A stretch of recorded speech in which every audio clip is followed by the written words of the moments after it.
coming in second place, doing all of that to bounce back and win it this year, dealing with the whole stroke penalty issue, all that stuff. For him to go out there and win it, props to him.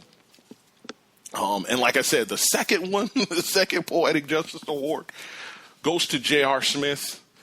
Again, we all know his story or familiar with his story and all the stuff that J.R. Smith has been through. But one of the things, I don't know if everybody knows this about J.R. Smith. J.R. Smith, when he was very young in the league, probably about 21, 22 in the league, 23, he was in a car accident and a friend died. And J.R. Smith had to go to jail for this. And there's a lot, like J.R. Smith's been through a lot. On and off the court, there was the post-game press conference where he broke down and was the tears and he talked about his father and all these different things. So, yeah, J.R. Smith has been through a lot. Deleting his Twitter accounts. Anybody remember the stories about him tweeting out all these crazy tweets? He had to delete the Twitter accounts. Him untying shoes on the basketball court and getting fined. J.R. Smith's been all over the place, on and off the court. So, again, poetic justice to him. He is now a champion. And to the Warriors and to all the Warriors fans out there, all you New Gear Warriors fans out there, hey, you almost had that mug. That's all I can tell you. You almost had it. You had a chance to etch your name in the history books forever. You had the greatest regular season there ever was. Absolutely. 73-9 will not be taken away. But you had your chance to go down as the best team to ever lace them up. Hey, you didn't do it. Like I said, Steph is no longer Jordan. Can't be. He can't be. And to the ownership, I remember during the season there was something out there with Joe LaCobe, the owner, saying how the Warriors were light years ahead of everybody else. And again, the way these teams play with three ball and all these things, that just the Warriors, again, they're playing chess. Everybody else is playing checkers. Well, now that they lost, I hope the humble pie tastes good. Tastes that humble pie for sure. All right, when we get back, we're going to get into the show. Like I said, I've got a basketball-centric show this week. We're going to break down the series. I definitely want to talk the series and how the series unfolded for sure. I got some notes and quotes. We got free agency, the NBA draft coming up.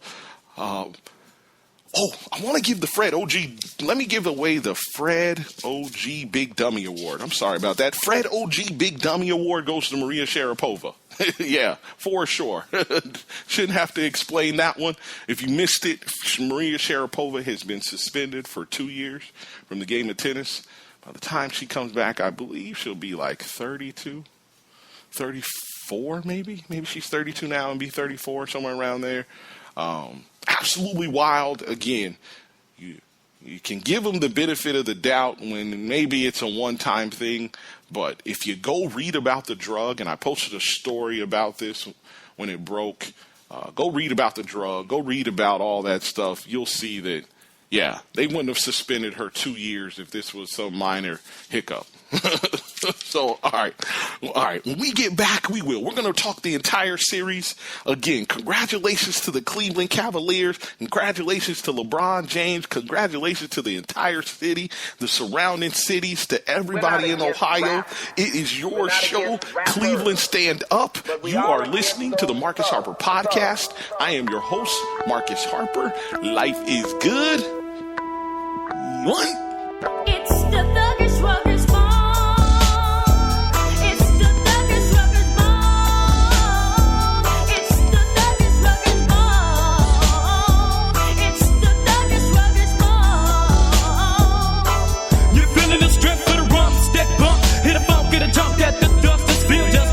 Straight buzzing, loving your peoples, cause we so real. Chill, better bring your weapon with step and bring on that ammunition. Tripping, no sip, not to mention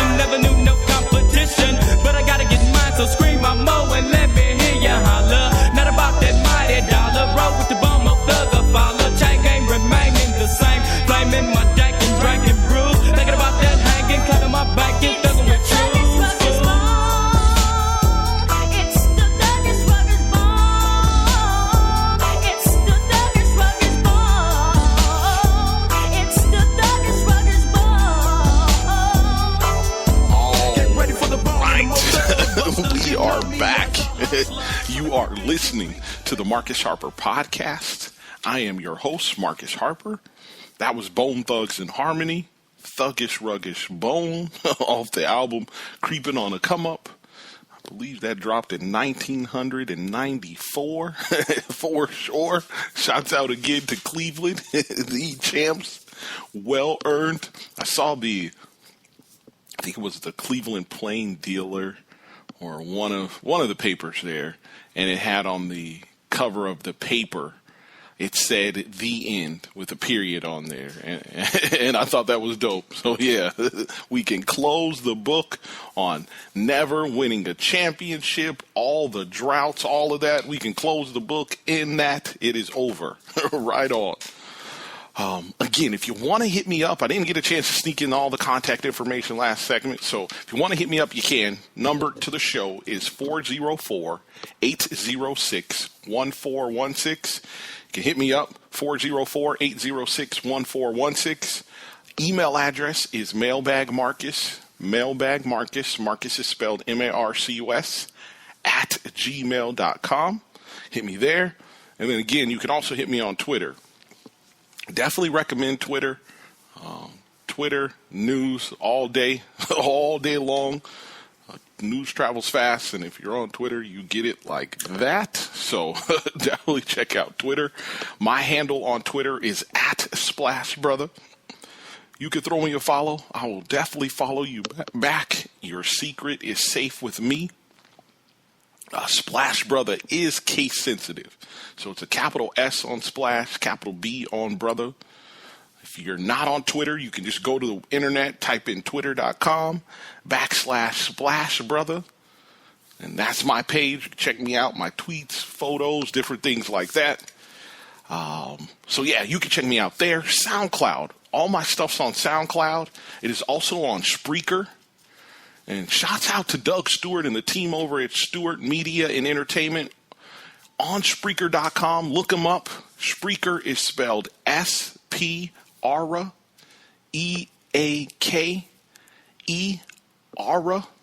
Again, it's speaker with an aura in the middle. Look up Doug. Look up myself. You can search myself, Marcus Harper. Check it out. Shouts out to everyone over at the Stewart Media and Entertainment Network. Shouts out to all the shows over there. Again, got about 12, 15 shows, bunch of shows, all unique in their own ways, all different, give you a different flavor. Some of everything on there, from gun talk to sex to you name it. Wild. All right.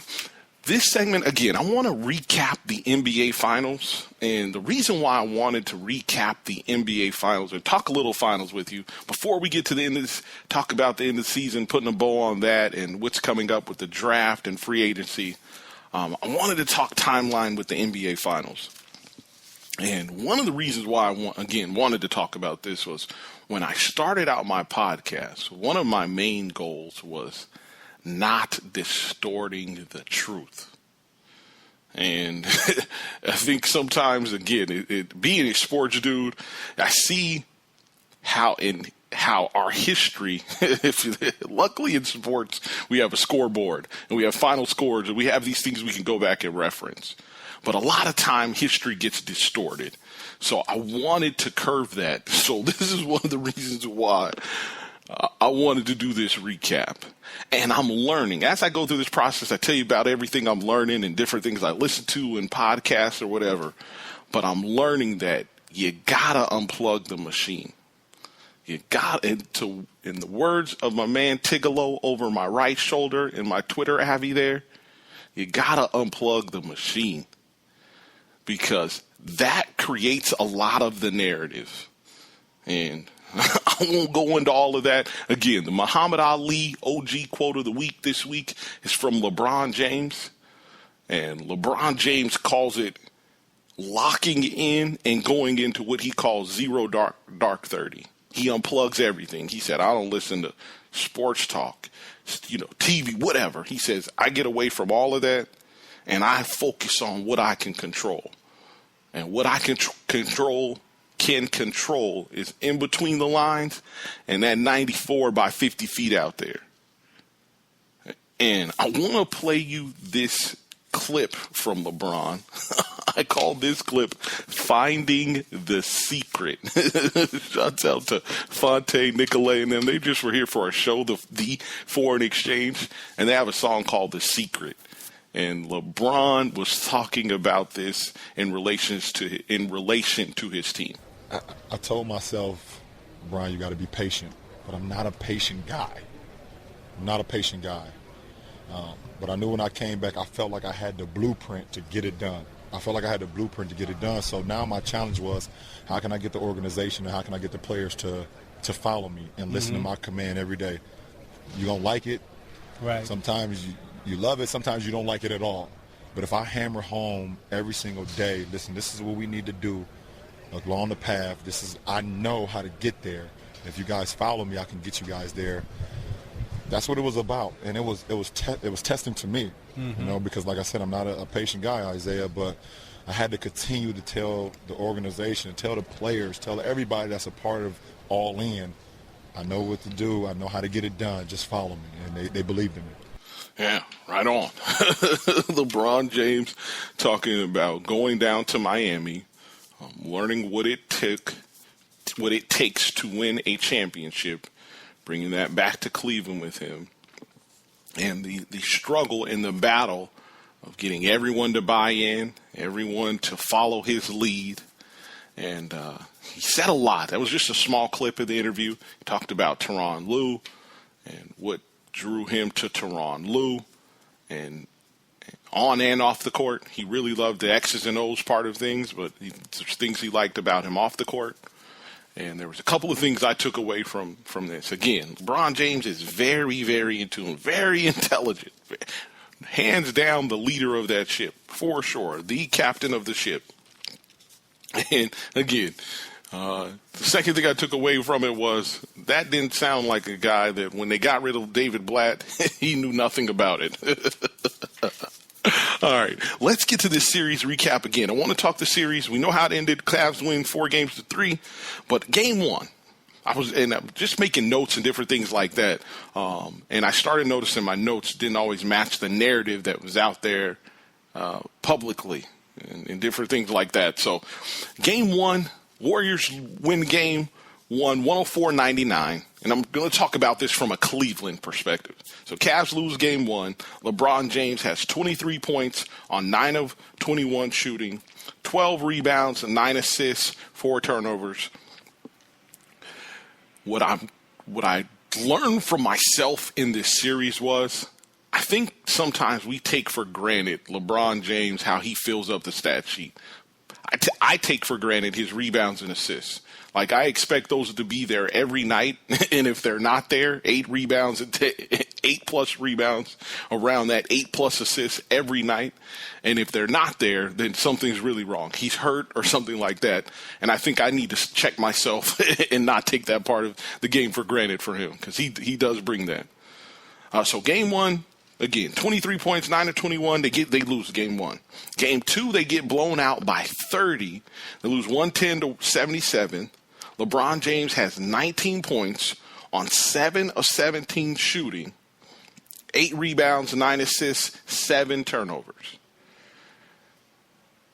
He talked about at the end of game two in the press conference after the game, Bron talked about how he needed to look at the film, definitely going to go to work, because he knew he didn't play. The 2 games that they played in Golden State, he didn't play well at all.